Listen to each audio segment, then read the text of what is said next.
സാവന്തവാടിയിൽ നിന്ന് അമ്പോള എന്ന് പറഞ്ഞൊരു ഘാട്ട് മുന്നോട്ട് പോകുന്നതോറും കാടായിക്കൊണ്ടിരിക്കുക.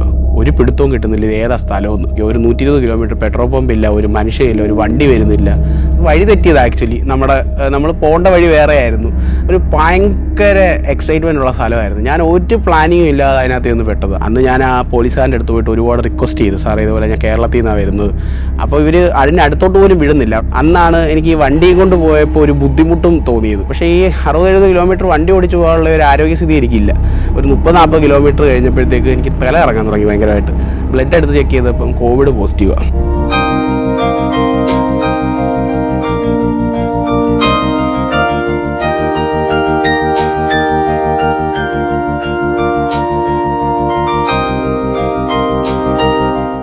നമസ്തേ കേരളം, എൻ്റെ പേര് അരവിന്ദ് സന്തോഷ്. ഞാൻ അടൂരിൽ നിന്നാണ് വരുന്നത്. ഇന്ത്യയിലെ 17 സംസ്ഥാനങ്ങളും 6 യൂണിയൻ ടെറിട്ടറികളും ഒരു ബൈക്കിൽ ഒരു ടെൻറ്റും എടുത്ത് യാത്ര ചെയ്യാനുള്ള ഭാഗ്യം എനിക്കുണ്ടായി. ആ കഥയാണ് ഇന്ന് നിങ്ങളുമായി ഞാൻ ഷെയർ ചെയ്യുന്നത്.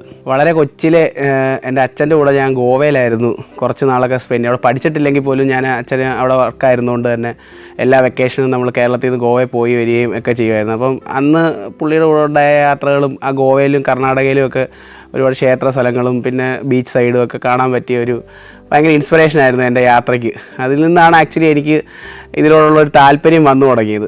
അങ്ങനെ 2017 ഞാൻ എഞ്ചിനീയറിംഗ് പഠിച്ചുകൊണ്ടിരുന്ന സമയത്ത് ലൈസൻസ് എടുത്തു. അത് കഴിഞ്ഞതിന് ശേഷം 2017 എൻ്റെ 18 കൂടി വീട്ടിൽ നിന്നൊരു ബൈക്ക് എനിക്ക് ഗിഫ്റ്റായിട്ട് കിട്ടി.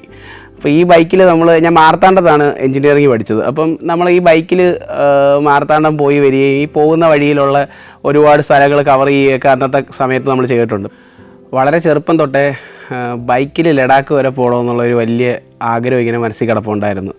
അങ്ങനെ നമ്മളൊരു 18 കാലഘട്ടങ്ങൾ തൊട്ട് ഈ ഗിയേഴ്സൊക്കെ കളക്ട് ചെയ്യാൻ തുടങ്ങി. 2021 ഗിയേഴ്സൊക്കെ കളക്ട് ചെയ്ത് നമ്മൾ ഒരുമാതിരി പൈസയും കുറച്ച് സേവ് ചെയ്ത് വെക്കാൻ തുടങ്ങി. അപ്പോൾ ഞാൻ ചെറിയ പാർട്ട് ടൈം ജോബുകളൊക്കെ ഇതിനിടയ്ക്ക് കോവിഡ് വന്ന സമയത്ത് എൻ്റെ മാമൻ്റെ കൂടെ കുറച്ച് വർക്കിന് പോവുകയും പിന്നെ നമ്മൾ ഡെലിവറിക്കൊക്കെ കുറച്ച് കോളേജിൻ്റെ ആ പരിസരത്തൊക്കെ പോവുകയും ഇങ്ങനെയൊക്കെ കുറച്ച് പേയ്മെൻറ്റ്സൊക്കെ നമ്മൾ കളക്ട് ചെയ്ത് നമ്മൾ പോക്കറ്റ് മണിയായിട്ട് കുറച്ച് സൂക്ഷിച്ച് വെച്ചിരുന്ന എമൗണ്ടും എല്ലാം കൂടെ ചേർത്ത് വെച്ചിട്ട് ഞാൻ 2021 കോളേജിലെ ഫൈനൽ സെമ്മിൻ്റെ എക്സാം തീരുന്നതിൻ്റെ 2ൻ്റെ അന്ന് ഈ യാത്ര എൻ്റെ വീട്ടിൽ നിന്ന് സ്റ്റാർട്ട് ചെയ്യുമായിരുന്നു. അവിടെ എൻ്റെ ഒരുപാട് സുഹൃത്തുക്കളൊക്കെ വന്നു, കുറച്ച് വിഷസൊക്കെ അവർ അറിയിച്ചു. അത് കഴിഞ്ഞ് ഞാൻ അവിടെ നിന്ന് സ്റ്റാർട്ട് ചെയ്ത് അന്നത്തെ ദിവസം വൈകുന്നേരം ഞാൻ കണ്ണൂരാണ് ഹോൾട്ട് ചെയ്തത്. അപ്പോൾ അവിടെ എൻ്റെ ഒരു സുഹൃത്തുണ്ടായിരുന്നു, ഫൈസൽ എന്നാണ് പേര്. ഈ ഫൈസൽ ബ്രോയും ഞാനാണെങ്കിൽ പോകുന്ന വഴിക്ക് ഒരു വട്ടം ഗോവയിൽ ഞാനൊരു വട്ടം ബൈക്ക് ഓടിച്ച് പോകുന്ന സമയത്ത് പുള്ളി ഇതേപോലെ ബൈക്കിൽ ജയ്പൂർ പോകുമായിരുന്നു. അപ്പോൾ അങ്ങനെ പരിചയപ്പെട്ടായിരുന്നു. അപ്പോൾ ഞാൻ എപ്പോഴും വഴി വെച്ച് പരിചയപ്പെടുന്ന ആൾക്കാരുമായിട്ട് കോൺടാക്റ്റ് എപ്പോഴും കീപ്പ് ചെയ്യാൻ ശ്രമിക്കുന്ന ഒരാളാണ്.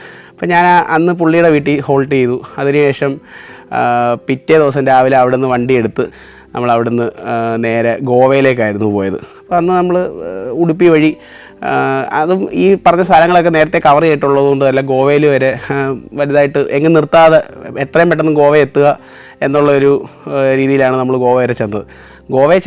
ഗോവയിൽ ഒരു 2-3 ദിവസം നമ്മൾ വെയിറ്റ് ചെയ്തു. ബിക്കോസ് എൻ്റെ ഒരു എക്സാം കഴിഞ്ഞെങ്കിലും എൻ്റെ പ്രൊജക്റ്റിൻ്റെ വൈവ അന്ന് കോവിഡ് സമയമായിരുന്നുകൊണ്ട് തന്നെ പ്രൊജക്റ്റിൻ്റെ വൈവ നമുക്ക് ഓൺലൈനിലായിരുന്നു. അപ്പോൾ ഈ ഓൺലൈൻ വൈവ ഞാൻ ഗോവയെ വെച്ചിട്ടാണ് അറ്റൻഡ് ചെയ്യുന്നത്. എൻ്റെ വൈവ കഴിയുന്നു.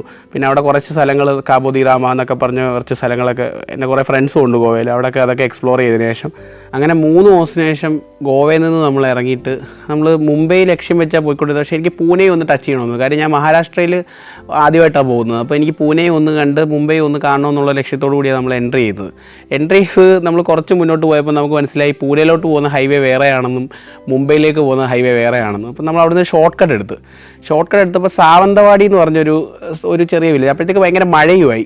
നമ്മൾ രാത്രി ഒരു 11 മണിയൊക്കെ ആയപ്പോഴത്തേക്ക് ഭയങ്കര മഴ. അപ്പോൾ ഈ മഴയത്ത് നമ്മൾ റെയിൻകോട്ടൊക്കെ ഇട്ടിട്ട് വണ്ടി ഓടിച്ച് സാവന്തവാടി എന്ന് പറഞ്ഞ സ്ഥലത്ത് നിന്നിട്ട് സാവന്തവാടിയിൽ നിന്ന് അമ്പോള എന്ന് പറഞ്ഞൊരു ഘാട്ടിൽ കയറാം. അത് വഴി തെറ്റിയത് ആക്ച്വലി നമ്മൾ പോകേണ്ട വഴി വേറെ ആയിരുന്നു. ഒരു ഭയങ്കര എക്സൈറ്റ്മെൻ്റ് ഉള്ള സ്ഥലമായിരുന്നു. ഞാൻ ഒരു പ്ലാനിങ്ങും ഇല്ലാതെ അതിനകത്ത് നിന്ന് പെട്ടത്. ആ സ്ഥലത്ത് നല്ല ഘാട്ട്, മഴ, പിന്നെ വെള്ളച്ചാട്ടവും. അവിടെ ചെന്നപ്പോഴാണ് സിനിമ ഷൂട്ടിങ്ങൊക്കെ നടക്കുന്ന ഒരു സ്ഥലം. ഒരുപാട് സിനിമകൾ ഷൂട്ട് ചെയ്തിട്ടുള്ളൊരു വെള്ളച്ചാട്ടമൊക്കെ ഉണ്ട്, അമ്പോള വാട്ടർഫോൾസ് എന്ന് പറഞ്ഞ്. അത് കാണാനൊക്കെ ഉള്ള ഒരു ഭാഗ്യം ഉണ്ടായി. നമ്മൾ അവിടെ നിന്ന് പിന്നെ ഈ പൂനെ ഹൈവേ കയറുന്നു. പൂനെ ഹൈവേയിൽ കയറി കഴിഞ്ഞിട്ടും നമ്മൾ വൈകുന്നേരം വണ്ടി ഓടിച്ചൊരു 6 മണിയൊക്കെ ആയപ്പോഴത്തേക്ക് എനിക്ക് പൂനെയിൽ താമസിക്കാനുള്ള സ്ഥലം ഒന്നും റെഡി ആയിട്ടില്ല. ഇൻസ്റ്റാഗ്രാമിൽ ഇങ്ങനെ ഒരു സ്റ്റോറി ഇട്ട് ഇതുപോലെ എനിവൺ ഇൻ പൂനെ എന്നും പറഞ്ഞിട്ടൊരു സ്റ്റോറി ഇട്ടപ്പോഴത്തേക്ക് നമുക്കൊരു മെസ്സേജ് വന്നു, ഒരാൾ ഇതുപോലെ ഉണ്ട് എന്നൊക്കെ പറഞ്ഞിട്ട്. അപ്പം റിനു എന്നാണ് പുള്ളിയുടെ പേര്. അപ്പോൾ റിനു എന്ന് പറഞ്ഞ ചേട്ടൻ്റെ അടുത്ത് പോയിട്ട് അന്ന് വൈകുന്നേരം പുള്ളിയുടെ കൂടെ അവിടെ പുള്ളി എൻ്റെ ചേച്ചിയുടെ ഫ്രണ്ടായിരുന്നു. അപ്പം പുള്ളിയുടെ അടുത്ത് പോയിട്ട് പുള്ളിയുടെ അടുത്ത് സ്റ്റേ ചെയ്ത് അന്ന് നൈറ്റ് പുള്ളി വന്നതിന് ശേഷം പിറ്റേന്ന് രാവിലെ അവിടെ നിന്ന് ഇറങ്ങിയിട്ട് എൻ്റെ വീട്ടിൻ്റെ അടുത്തുള്ള എൻ്റെ ഒരു കൂട്ടുകാരുണ്ട്, രാഹുൽ എന്ന് പറഞ്ഞ്. പുള്ളിക്കാരനൊരു ഇൻ്റർവ്യൂവിൻ്റെ ആവശ്യമായിട്ട് നവി മുംബൈയിൽ വന്ന് താമസിക്കുന്നുണ്ടായിരുന്നു. അപ്പോൾ നമ്മൾ ഈ പൂനെയിൽ നിന്ന് ഇറങ്ങിയിട്ട് ലോണാവല വഴി നവി മുംബൈയിൽ നമ്മൾ ചെന്നിട്ട് ഈ പുള്ളി അന്ന് ഇൻ്റർവ്യൂവിന് വന്ന് റൂം എടുത്ത് നിൽക്കുമായിരുന്നു ലോഡ്ജിൽ.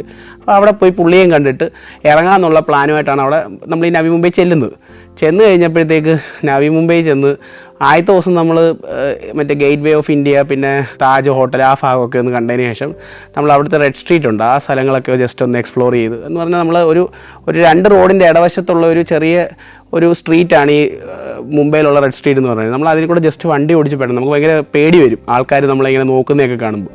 ജസ്റ്റ് നമ്മൾ അതിൽ കൂടെ പെട്ടെന്ന് വണ്ടി ഓടിച്ച് പോയി. പുള്ളിയും എൻ്റെ കൂടെ ഉണ്ടായിരുന്നു, രാഹുൽ എന്ന് പറഞ്ഞ്. അപ്പോൾ വണ്ടി ഓടിച്ച് പോയി, നമ്മൾ റൂമിൽ ചെന്നു. പിറ്റേ നമ്മൾ ഫുഡൊക്കെ കഴിച്ച് കിടന്നുറങ്ങി. പിറ്റേന്ന് രാവിലെ ഭയങ്കര പനിയായിരുന്നു.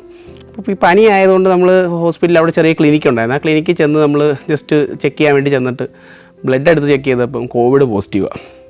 അപ്പോഴത്തേക്ക് പുള്ളി പറഞ്ഞു നിങ്ങൾ റെസ്റ്റ് ചെയ്യണം, ബൈക്ക് ഓടിച്ച് പോകാൻ പാടില്ല എന്ന് പറഞ്ഞു. എൻ്റെ ഈ ഫ്രണ്ട് വീട്ടിൽ നിന്ന് വന്ന എൻ്റെ ഫ്രണ്ടിന് പിറ്റേ ദിവസം ട്രെയിനും അവിടുന്ന്. അപ്പോൾ എനിക്ക് അവിടെ ആ ലോഡ്ജിൽ ഒരു ദിവസം കൂടെ നിൽക്കാൻ പറ്റത്തുള്ളൂ. അപ്പോൾ ഈ ഭയങ്കരമായിട്ടുള്ള പനി ഇങ്ങനെ ഭയങ്കരമായിട്ട് കൂടും, മരുന്നൊന്നും കഴിച്ചിട്ടൊന്നും ഒരു രക്ഷയില്ല. അപ്പോൾ നമ്മൾ പിറ്റേന്ന് രാവിലെ പുള്ളി ഇറങ്ങി. അന്ന് വൈകുന്നേരം വരെ ആ ലോഡ്ജിന് അന്ന് വൈകുന്നേരം വരെ നമുക്കവിടെ നിൽക്കാൻ പറ്റും. ഞാനൊരു ഉച്ചയൊക്കെ ആയപ്പോൾ അവിടുന്ന് ബീവണ്ടി എന്ന് പറഞ്ഞ സ്ഥലത്ത് എൻ്റെ വേറൊരു സുഹൃത്തുണ്ട്. അപ്പോൾ അവിടെ വരെ എന്ന് പറഞ്ഞാൽ ഒരു 60-70 കിലോമീറ്റർ അങ്ങാണ്ടേ ഉള്ളൂ. പക്ഷേ ഈ 60-70 കിലോമീറ്റർ വണ്ടി ഓടിച്ച് പോകാനുള്ള ഒരു ആരോഗ്യസ്ഥിതി എനിക്കില്ല. അപ്പോൾ ഞാൻ എന്നിട്ടും അവിടെ ആരുമില്ല. ഈ പറഞ്ഞ റൂമിൽ എൻ്റെ സുഹൃത്തും പോയി, ആരുമില്ല. പുള്ളിക്ക് വേറെ ഓപ്ഷൻ ഇല്ല, പുള്ളി ഓൾറെഡി ടിക്കറ്റ് എടുത്ത് വെച്ചേക്കുന്നതുകൊണ്ട് പുള്ളിക്ക് പോയേ പറ്റത്തുള്ളൂ. അപ്പോൾ നമ്മൾ അവിടെ നിന്ന് പിന്നെ പുള്ളിയെ എടുത്തോട്ട് എൻ്റെ മറ്റേ സുഹൃത്തിൻ്റെ അടുത്തോട്ട് ബീവണ്ടിയിലോട്ട് പോകാനുള്ള തീരുമാനം എടുത്തിട്ട് ഞാനൊരു 2-3 മണിയൊക്കെ ആയപ്പോൾ അവിടെ നിന്ന് ഇറങ്ങി. ഒരു 30-40 കിലോമീറ്റർ കഴിഞ്ഞപ്പോഴത്തേക്ക് എനിക്ക് തല ഇറങ്ങാൻ തുടങ്ങി ഭയങ്കരമായിട്ട്. തല ഇറങ്ങിയിട്ട് നമ്മളൊരു അവിടുത്തെ ഒരു ബസ് സ്റ്റോപ്പിൽ കയറിയിട്ട് അവിടെ ഇരുന്ന് കുറച്ച് നേരം മയങ്ങിപ്പോയി. പക്ഷേ എന്തോ ആരും ഒന്നും ഉപദ്രവിച്ചൊന്നുമില്ല. മുമ്പേ ആയിരുന്നുകൊണ്ടായിരിക്കും, അത്രയും വലിയ സിറ്റി ആയിരുന്നുകൊണ്ട് തന്നെ വലിയ ഉപദ്രവമൊന്നും നമുക്ക് ഉണ്ടായില്ല.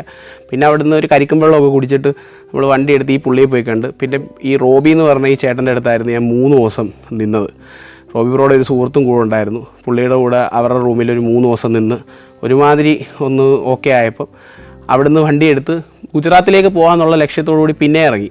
ഗുജറാത്തേക്ക് ലക്ഷ്യം വെച്ച് പോയിക്കൊണ്ടിരുന്ന വഴിയിൽ വെച്ചിട്ട് പിന്നെയും ഒരു 160-200 കിലോമീറ്ററോളം ഉണ്ട് നമ്മൾ ഗുജറാത്ത് ബോർഡർ വരെ. അപ്പം നമ്മളീ പോകുന്ന വഴി പിന്നെ എനിക്ക് ടയർഡ്നെസ് വന്ന സമയത്ത് എൻ്റെ ഒരു സുഹൃത്ത് ഓൾറെഡി പാൽഗർ എന്ന് പറഞ്ഞ സ്ഥലത്ത് ഈ ഗുജറാത്ത് മഹാരാഷ്ട്ര ബോർഡറിലുണ്ട്. അപ്പോൾ അദ്ദേഹത്തിനെ ഒന്ന് കാണണം, അനന്തു എന്നാണ് അദ്ദേഹത്തിൻ്റെ പേര്. അപ്പോൾ പുള്ളിയെ ഒന്ന് കാണണം, പുള്ളിയെടുത്ത് ഒന്ന് സംസാരിച്ചിട്ട് പോകണം എന്നുള്ളൊരു പ്ലാനോട് കൂടിയാണ് നമ്മൾ പോകുന്നത്. അപ്പോൾ ഈ പാൽഗറൊക്കെ എത്താറായപ്പോൾ എനിക്ക് മനസ്സിലായി പിന്നെയും സിറ്റുവേഷൻ ബോഡി ഭയങ്കരമായിട്ട് വീക്കാവുകയാണ്, ഒട്ടും വണ്ടി ഓടിച്ച് പോകാൻ പറ്റുന്നില്ല എന്നുള്ളൊരു സിറ്റുവേഷൻ വന്നതുകൊണ്ട് ഞാൻ പുള്ളിയെടുത്ത് അവസാനം ചോദിച്ചപ്പോൾ അവിടെ റൂമുണ്ട്, അപ്പോൾ അവിടെ നിൽക്കാമെന്നുള്ള രീതിയായി. പുള്ളിയുടെ റൂമിൽ അങ്ങനെ അവസാനം 5 ദിവസം പിന്നെയും നിൽക്കേണ്ടി വന്നു, ഈ പനി ഭയങ്കരമായിട്ട് കൂടിയിട്ട്. അപ്പോൾ ഈ മരുന്നൊക്കെ അപ്പോഴത്തേക്ക് തീർന്നു. പിന്നെ പാൽഗറി നമ്മൾ വേറൊരു ക്ലിനിക്കിൽ പോയിട്ട് മരുന്നൊക്കെ മേടിച്ച് അവിടെ 5 ദിവസം ഈ മരുന്നൊക്കെ കഴിച്ച് ബോഡി ഒന്ന് വൃത്തിയാവുന്ന വരെ അവിടെ തന്നെ നിൽക്കാമെന്നുള്ളൊരു പ്ലാനായി. കാര്യം വണ്ടി എടുത്ത് നമ്മൾ ഇറങ്ങിക്കഴിഞ്ഞാൽ അപ്പം തന്നെ നമുക്ക് ടയേർഡാവുക, നമ്മൾ തളരുക, തല ഇറങ്ങുക, ഇങ്ങനത്തെ പ്രശ്നങ്ങൾ, അതുപോലെ ലൂസ് മോഷൻ, ഇങ്ങനത്തെ ഇഷ്യൂസ് ഭയങ്കരമായിട്ട് കൂടുക.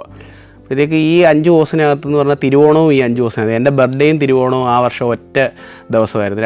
ഓഗസ്റ്റ് 21, 2021 ഓഗസ്റ്റ് 21 എൻ്റെ ബർത്ത്ഡേയും ഈ തിരുവോണവും രണ്ടും ഒരു ദിവസമായിരുന്നു. ഞങ്ങൾ അവിടെ അതെല്ലാം ആഘോഷിച്ചതിന് ശേഷം ഈ പാൽഗർ എന്ന് പറഞ്ഞ സ്ഥലം ആക്ച്വലി ഒരു കാട് പോലത്തെ ഏരിയ. അവിടെ അങ്ങനെ കുറച്ച് ഫാക്ടറീസും ഇങ്ങനെയൊക്കെയുള്ള സംഭവങ്ങളല്ലാതെ പ്രത്യേകിച്ച് നമുക്ക് കാണാനൊന്നുമില്ല.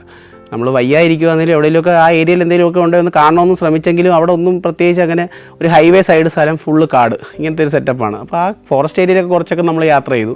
അത് കഴിഞ്ഞ ശേഷം അവിടെ നമ്മൾ ഗുജറാത്തിലേക്ക് കയറി. ഗുജറാത്തിൽ ഡമൻ ഡ്യൂ എന്ന് പറഞ്ഞ നമ്മുടെ യൂണിയൻ ടെറിട്ടറി, അവിടെ പോയി. അവിടെ ഒരു ഫോർട്ടൊക്കെ ഉണ്ടായിരുന്നു, അതൊക്കെ കണ്ട് ബീച്ച് സൈഡൊക്കെ ഒന്ന് എക്സ്പ്ലോർ ചെയ്ത്. അവിടുന്ന് പെട്രോളിന് വിലക്കുറവ്, അപ്പോൾ നമ്മൾ പെട്രോളൊക്കെ അവിടെ നിന്ന് ഫില്ല് ചെയ്ത്. വണ്ടിയിൽ 2 ചെറിയ ക്യാൻസ് ഉണ്ട്, അതിനകത്തൊക്കെ പെട്രോൾ ഫില്ല് ചെയ്ത് നമ്മൾ പുറത്ത് ഹൈവേ വന്ന് നമ്മൾ ഈ ഗുജറാത്തിൽ അഹമ്മദാബാദ് ലക്ഷ്യം വെച്ച് പോയിക്കൊണ്ടിരുന്ന സമയത്ത് ഒരു 100 കിലോമീറ്ററോളം ഈ അനന്തപുരയുടെ വീട്ടിൽ നിന്ന് ഇറങ്ങിയതിന് ശേഷം, അനന്തപുരയുടെ റൂമിൽ നിന്ന് ഇറങ്ങി ഒരു 100-150 കിലോമീറ്റർ കഴിഞ്ഞതിന് ശേഷം നമ്മളൊരു പെട്രോൾ പമ്പ് നോക്കിയിട്ട് ടെൻ്റ് അടിക്കാന്നുള്ള പ്ലാൻ വന്നു. അപ്പോൾ ഇനി ഗുജറാത്തിൽ അങ്ങനെ അധികം കണക്ഷൻസ് ഒന്നുമില്ല, ആരെയും അങ്ങനെ അന്നത്തെ സമയത്ത് എനിക്ക് അറിയത്തില്ല. അപ്പം ടെൻ്റ് അടിക്കാന്നുള്ളൊരു പ്ലാൻ വന്ന് നമ്മളൊരു പെട്രോൾ പമ്പിൽ കയറിയിട്ട് ടെൻ്റ് അടിക്കാൻ സ്ഥലം ചോദിച്ചു. അപ്പോൾ പുള്ളി ഒരു നല്ല മനുഷ്യനായിരുന്നു. ഞാനന്ന് എൻ്റെ ലൈഫിൽ ആദ്യമായിട്ട് വേറൊരു സ്റ്റേറ്റിൽ ടെൻറ്റിൽ താമസിക്കുന്നത്. അപ്പം അവിടെ ആ പെട്രോൾ പമ്പിൽ അന്ന് ടെൻ്റ് അടിച്ചു. അപ്പോൾ എനിക്ക് ടെൻ്റ് എക്സ്പീരിയൻസ് ആദ്യമായിട്ടായിരുന്നു. രാത്രി ഭയങ്കര ചൂടും കാര്യങ്ങളൊക്കെ ആയിരുന്നു. എനിക്കിതിനെക്കുറിച്ച് വലിയ ഐഡിയ ഇല്ലായിരുന്നു. ഇപ്പം നമ്മൾ ആ അപ്പർ കവർ ടെൻറ്റിൻ്റെ യൂസ് ചെയ്യത്തില്ല. അന്നത്തെ സമയത്തെന്ന് പറഞ്ഞാൽ നമ്മൾ പുതിയതായിട്ട് മേടിച്ച് ഫ്രഷായിട്ട് ആ ടെൻ്റ് ആദ്യമായിട്ടാണ് യൂസ് ചെയ്യുന്നത്. അന്ന് അവിടെ കിടന്ന് ഒരു തുള്ളി ഉറക്കം വന്നില്ല. ഈ മേളത്തെ കവർ ഇട്ടേക്കുന്നതുകൊണ്ട് തന്നെ അകത്തോട്ട് കാറ്റ് കയറാത്തതുകൊണ്ട് ഫുള്ള് ചൂടായിട്ട് പിന്നെ അവസാനം ഞാൻ പുറത്തിറങ്ങിയിട്ട് അന്ന് നൈറ്റ് ഈ പമ്പിൽ പെട്രോൾ അടിക്കാൻ നിൽക്കുന്ന കുറച്ച് ആൾക്കാരുണ്ടായിരുന്നു. അവരുടെ കൂടെ ചായയൊക്കെ കുടിച്ച് രാത്രി 2 മണിക്ക് അവസാനം അവരിവിടെ മറ്റേ പെട്രോൾ പമ്പിൻ്റെ പെട്രോൾ അടിക്കുന്ന സ്ഥലത്തിൻ്റെ സൈഡിൽ അവർ കിടക്കും. ഞാൻ അവിടെ തന്നെ അവസാനം അവരുടെ കൂടെ കുറച്ച് നേരം കിടന്നുറങ്ങി. Azerbaijan, Indonesia, Tajikistan, Peru. സഞ്ചാരം വോളിയം നമ്പർ 14. ഫുൾ HDയിലുള്ള ഈ അപൂർവ ദൃശ്യയാത്രാ വിവരണ ശേഖരം സ്വന്തമാക്കാൻ 9955444422 എന്ന നമ്പറിലേക്ക് സഞ്ചാരം എന്ന് SMS ചെയ്യൂ.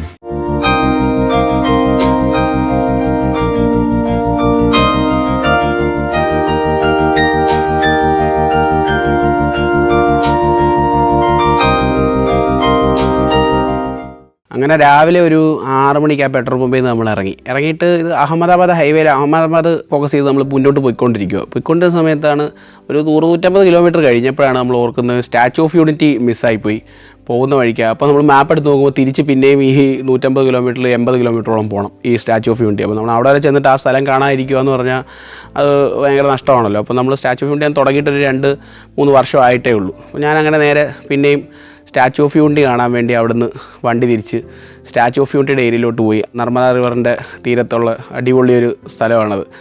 അവിടെ ഒരു പ്രത്യേക നമുക്ക് അകത്തൊന്നും കയറാൻ പറ്റിയില്ല. ഞാൻ അന്ന് ചെന്ന ദിവസം തിങ്കളാഴ്ചയോ എങ്ങാണ്ടാണ്. അന്ന് ലീവാണ്. ആ സ്ഥലം കംപ്ലീറ്റ്ലി അന്ന് ഹോളിഡേയാണ്. അവർക്കുള്ള അവിടുത്തെ സ്റ്റാഫിനെല്ലാം ഹോളിഡേ. അന്ന് നമുക്ക് അകത്തോട്ട് എൻട്രി ഇല്ല.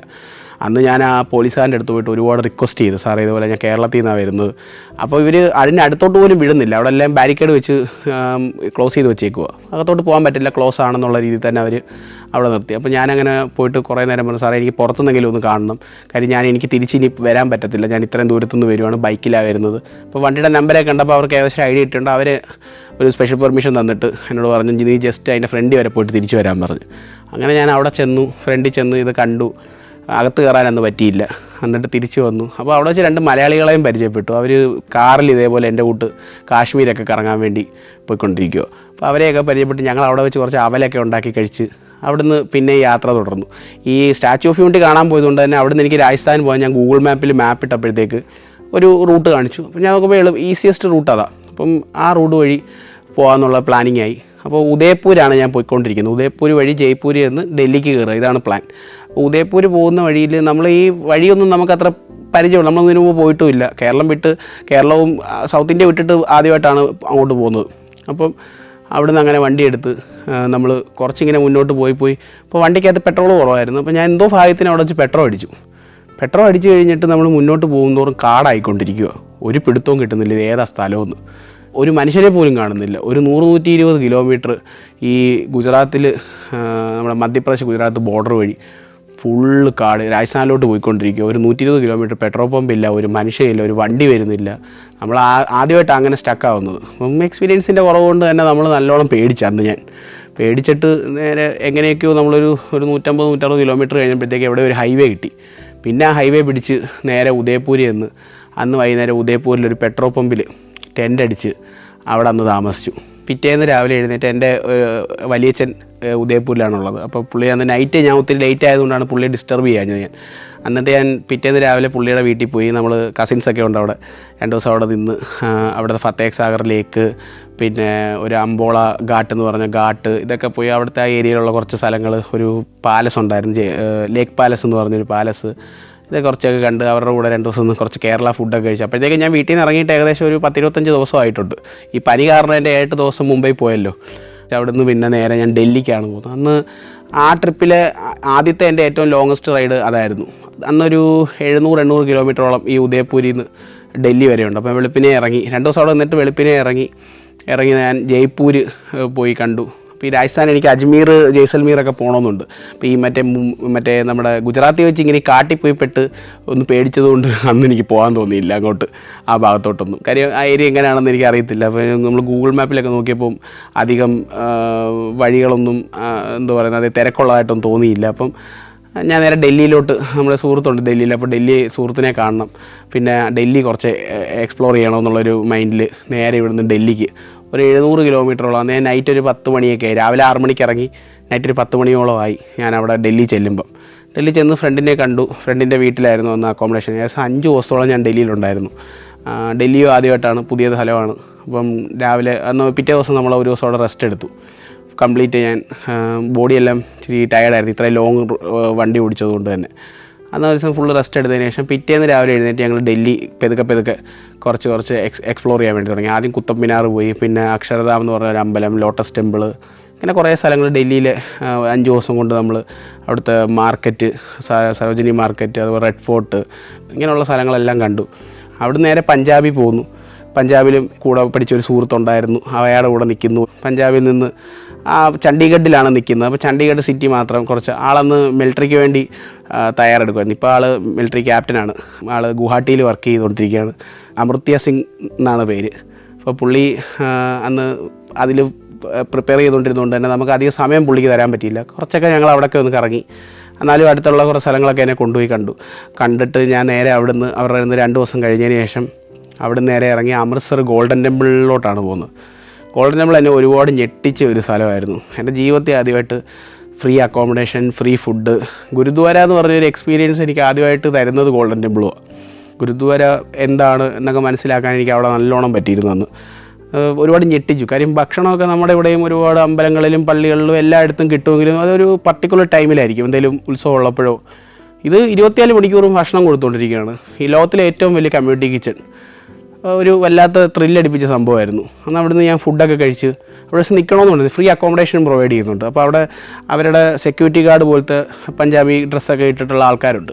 അപ്പോൾ അവരെന്നോട് പറഞ്ഞു ഇവിടെ താമസമൊക്കെ ഫ്രീ ഉണ്ട്, നിങ്ങൾക്ക് നിൽക്കാം എന്നൊക്കെ പറഞ്ഞപ്പോൾ ഞാൻ പറഞ്ഞു ഇല്ല, പോകണം. ഇതുപോലെ അപ്പോഴത്തേക്ക് ഇറങ്ങി 10 ദിവസമായി. ആകെ എൻ്റെ പ്ലാൻ 45 ദിവസമായിരുന്നു. ഈ പഞ്ചാബ് ഞാൻ ചെല്ലുമ്പോഴത്തേക്ക് ഈ പനി കാരണവും മറ്റ് റീസൺസും കൊണ്ട് ഏതാണ്ട് ഒരു 25 ദിവസത്തോളം ആയി. അപ്പോഴത്തേക്ക് എൻ്റെ സമയം അത്രയും പോയതുകൊണ്ട് തന്നെ എനിക്ക് നിൽക്കാനൊന്നും അവിടെ പറ്റിയില്ല. അവിടുന്ന് അങ്ങനെ ഞാൻ വണ്ടി എടുത്ത്, അന്നാണ് എനിക്ക് ഈ വണ്ടിയും കൊണ്ട് പോയപ്പോൾ ഒരു ബുദ്ധിമുട്ടും തോന്നിയത്. കാര്യം ഗോൾഡൻ ടെമ്പിളിൻ്റെ അടുത്ത് വരെ നമുക്ക് ബൈക്കും കൊണ്ട് പോകാൻ പറ്റത്തില്ല. അപ്പോൾ ബൈക്ക് ഒരിടത്ത് നമുക്ക് വെച്ചിട്ട് പോകണം. ബൈക്ക് സേഫാണോ? ഇത്രയും ലഗേജ് ഇരിക്കുമോ? വണ്ടിയുടെ പുറകെ ഫുള്ള് ബാഗിനകത്ത് ലഗേജാണ്. ഈ ലഗേജ് നമ്മൾ ക്യാരി ചെയ്ത് കൊണ്ടുപോകാൻ പറ്റത്തില്ലല്ലോ. നമ്മൾ അവിടെ എന്തായാലും ഇത് വെച്ചേ പറ്റത്തുള്ളൂ. വെക്കണം എന്നുള്ളത് കൊണ്ട് തന്നെ നമ്മൾ അവിടെ ഈ വണ്ടി വെക്കാൻ ഒരുപാട് സ്ഥലം നോക്കി. നമ്മൾ റൂമൊക്കെ എടുക്കുവാണെങ്കിൽ ഓക്കെ. നമ്മൾ റൂം എടുക്കാതെ യാത്ര ചെയ്യുന്നത്, കൂട്ടുകാരും ടെൻറ്റും മാത്രമേ ഉള്ളൂ നമ്മുടെ കയ്യിൽ. നമുക്ക് അത്രയും ബഡ്ജറ്റേ ഉള്ളൂ. അപ്പം ഈ ബാഗ് വെക്കാൻ ഒരു സ്ഥലം നമുക്ക് കിട്ടുന്നില്ല. അങ്ങനെ നമ്മൾ അവിടെ ഒരു ഹോട്ടലിൽ ഒരു പുള്ളി എടുത്ത് സംസാരിച്ചപ്പോൾ ഈ പുള്ളിക്കാരൻ എൻ്റെ അടുത്ത് പറഞ്ഞു, ഒരു 300 രൂപ തരാമെങ്കിൽ ഞാൻ നിൻ്റെ വണ്ടിയും ബാഗ് നോക്കിക്കോളാം എന്നുള്ള രീതിയിൽ പറഞ്ഞു.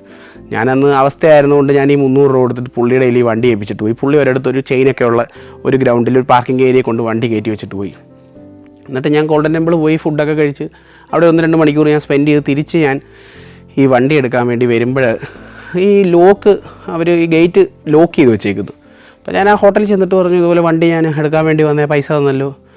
അപ്പോഴാണ് അറിയുന്നത് അയാളേതോ വഴി കൂടെ പോയൊരു മനുഷ്യൻ, അയാളെ ഞാൻ വിശ്വസിച്ചിട്ട് ഈ വണ്ടി അവിടെ കൊണ്ടുവച്ചിട്ട് പോയി. വേറൊരാളുടെ പാർക്കിംഗ്, ആ ഹോട്ടലിൻ്റെ പാർക്കിംഗാണ്. ഇങ്ങനെ അതുവഴി എന്നെ കണ്ടപ്പോൾ എന്നെ പറ്റിച്ചതാണ്. അങ്ങനെ ബൈക്ക് അവിടെ സ്റ്റക്കായി. അപ്പോൾ ഇതിൻ്റെ ഓണർ ഇറങ്ങി വന്നിട്ട് എന്നെ കുറേ തെറി വിളിച്ച്, നീ എന്തിനാ കണ്ടവന് കാശൊക്കെ കൊടുത്തിട്ട് ഇവിടെ എൻ്റെ കോമ്പൗണ്ടിൽ കയറ്റി വണ്ടി വെച്ചിട്ട് പോയത് എന്നൊക്കെ പറഞ്ഞ് കുറേ ഏതാണ്ടൊക്കെ എൻ്റെ അടുത്ത് പറഞ്ഞു. അപ്പം ഞാൻ പറഞ്ഞു സാറേ ഇതുപോലെ എന്നെ പറ്റിച്ചതാണ്, എനിക്കറിയത്തില്ലായിരുന്നു. കാര്യം ഈ പൈസ മേടിച്ച പുള്ളി കാണിച്ച രീതികൾ കണ്ടപ്പോൾ എനിക്ക് ശരിക്കും തോന്നി പുള്ളി അതിൻ്റെ ഓണറെന്ന്. കാര്യം ഗേറ്റൊക്കെ തുറന്ന് അകത്തോട്ട് കയറ്റി വെക്കുക, ലോക്ക് ഒരു വണ്ടി ആരും തൊടത്തില്ല, ഇത് എൻ്റെ ഏരിയ എന്നൊക്കെയുള്ള രീതിയിൽ പുള്ളി സംസാരിച്ചിട്ട് ഞാൻ പുള്ളിയുടെ ബാക്കി സത്യം പറഞ്ഞാൽ വീട് പോയി. എന്നിട്ട് തിരിച്ച് അവിടെ വന്നപ്പോഴാണ് അറിയുന്നത് ഇതേപോലെ വേറെ ആരുടെയോ സ്ഥലമായിരുന്നു. അപ്പോഴത്തേക്ക് പുള്ളി വന്നിട്ട് പറഞ്ഞ് എന്നിട്ട് എവിടെ നിന്നാന്ന് ചോദിച്ചു. അപ്പോൾ ഞാൻ പറഞ്ഞ കേരളത്തിൽ നിന്ന് വരുമോ, ബൈക്ക് ഓടിച്ച് ഒറ്റയ്ക്കൊക്കെ ഉള്ളൂ ഇതുപോലെ അങ്ങനെയൊക്കെ പറഞ്ഞപ്പോഴത്തേക്ക് പുള്ളി എന്നോട് പറഞ്ഞു എന്നാൽ ശരി, നീ ഒറ്റയ്ക്കൊക്കെ ഇവിടെ വന്ന് ഞങ്ങളുടെ നാട്ടിൽ വന്നതുകൊണ്ട് നിന്നെ വിടുന്നു എന്നൊക്കെ പറഞ്ഞ്. ആളൊരു സിംഗായിരുന്നു പുള്ളിക്കാരനപ്പോൾ എന്നോട് ഇച്ചിരി മര്യാദയൊക്കെ കാണിച്ച് പുള്ളി പറഞ്ഞ് ശരി എടുത്തുകൊണ്ട് പോകുന്നു, പൈസയൊന്നും വേണ്ട എന്ന് പറഞ്ഞിട്ട് പുള്ളി വണ്ടി കത്ത് വിട്ടു. അവിടുന്ന് പിന്നെ ഞാൻ അവിടെ നിന്ന് ഇറങ്ങിയപ്പോൾ ഇതൊക്കെ നമ്മുടെ പത്താങ്കോട്ട് എന്ന് പറഞ്ഞൊരു സ്ഥലമുണ്ട്. അപ്പോൾ ഈ എൻ്റെ ചണ്ഡീഗഡിലുണ്ടായിരുന്ന ഫ്രണ്ടിൻ്റെ അച്ഛൻ അവിടെ ഒരു സ്കൂളിലെ പ്രിൻസിപ്പളാണ്. അപ്പോൾ പുള്ളിയെ അടുത്ത് പോയിട്ട് ഒരു ദിവസം അന്ന് നൈറ്റ് പുള്ളിയോടെ നിന്ന് ഞങ്ങളുടെ കൂടെ ഫുഡൊക്കെ കഴിച്ച് പിറ്റേന്ന് രാവിലെ അവിടെ ബ്രേക്ക്ഫാസ്റ്റൊക്കെ കഴിച്ച് അവിടുന്ന് ഞാൻ ഇറങ്ങിയിട്ട് നേരെ പോകുന്നത് ചമ്പ എന്നുള്ള സ്ഥലത്തോട്ട്. ഈ ചമ്പയിൽ എൻ്റെ അടൂരുള്ള എൻ്റെ വീടിൻ്റെ അടുത്തുണ്ടായിരുന്നൊരു സുഹൃത്തുണ്ട്. ആൾ എൻ്റെ കൂട്ടുകാരൻ്റെ ട്രാവലർ. ആൾ സൈക്കിൾ ചവിട്ടിയിട്ട് കേരളത്തിൽ നിന്ന് മണാലി ജമ്മു ഒക്കെ പോയൊരു മനുഷ്യനാണ്.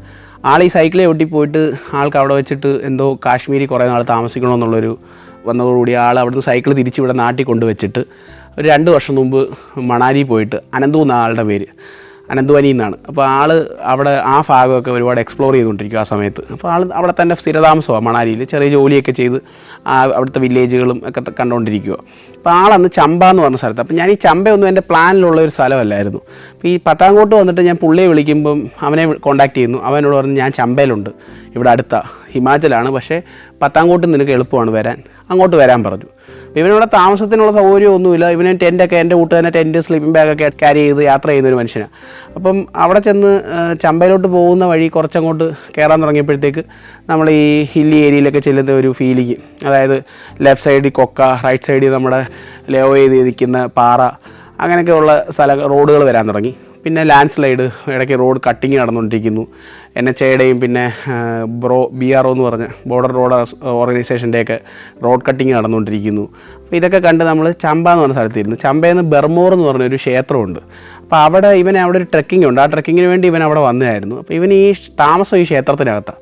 അപ്പം ഒരു പ്ലാനും ഇല്ല. ഞാനിതിന് മുന്നേ ഒരു വട്ടം പോലും കേൾക്കാത്തൊരു സ്ഥലമാണ് ചമ്പയും ഈ ബർമോറും ഈ ക്ഷേത്രമൊക്കെ.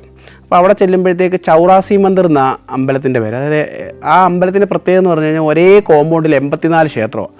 ശിവൻ്റെ വിഗ്രഹങ്ങളാണ് കൂടുതലും. നമുക്ക് ഈ വിഗ്രഹത്തിൻ്റെ അടുത്തൊക്കെ പോയിട്ട് കിടന്നുറങ്ങാം. അമ്പലത്തിനകത്ത് വിഗ്രഹം ഇരിക്കുന്നു, വിഗ്രഹത്തിൻ്റെ തൊട്ട് സൈഡിൽ തിരുമേനിമാർ പൂജ ചെയ്യത്തില്ലേ, ആ സ്ഥലത്ത് പോയിട്ട് നമുക്ക് കിടന്നുറങ്ങാം. അപ്പോൾ എനിക്കത് ഭയങ്കര വീടായിട്ടുള്ളൊരു എക്സ്പീരിയൻസ് ആയിരുന്നു. ഇവൻ അവിടെ കിടന്നുറങ്ങുന്നു, എന്നെ വിളിച്ചുകൊണ്ട് പോയിട്ട് അവിടെ കൊണ്ട് കിടത്തുന്നു. അപ്പോൾ അന്ന് നൈറ്റ് അവർ മറ്റേ ചെറിയൊരു കിച്ചടി പോലത്തെ സാധനം ഈ ചെറിയ ചെറിയ ഇലയുടെ പ്ലേറ്റുകളിൽ തരുന്നു. അവിടെയുള്ള ആൾക്കാർ ഡിസ്ട്രിബ്യൂട്ട് ചെയ്യുന്നു. അവരുടെ കയ്യിൽ നിന്ന് പോയി കഴിക്കുന്നു. ഇവൻ അങ്ങനത്തെ ഒരു ലൈഫ് സ്റ്റൈൽ നല്ലോണം അഡാപ്റ്റ് ചെയ്തിട്ടുണ്ടായിരുന്നു. ഞാനപ്പോൾ ഒരു പുതിയ ഒരാളാണ് ഇതിനകത്തോട്ട്. നമ്മളവിടെ ചെല്ലുന്നു. എനിക്കിതെല്ലാം ഭയങ്കര ഒരു വീടായിട്ടുള്ള എക്സ്പീരിയൻസ് ആയിരുന്നു. ഞാനവിടെ ചെല്ലുന്നു. അവിടുന്ന് ഈ പറഞ്ഞ കിച്ചടി ഇവൻ എനിക്കും മേടിച്ച് തരുന്നു. ഫ്രീയാണ് ഈ ഫുഡ്, അവിടെയുള്ള ആൾക്കാർക്ക് വേണ്ടി ഫ്രീ ആയിട്ട് കൊടുക്കുന്നതാണ്. അപ്പോൾ നമ്മൾ അതൊക്കെ മേടിച്ച് കഴിക്കുന്നു.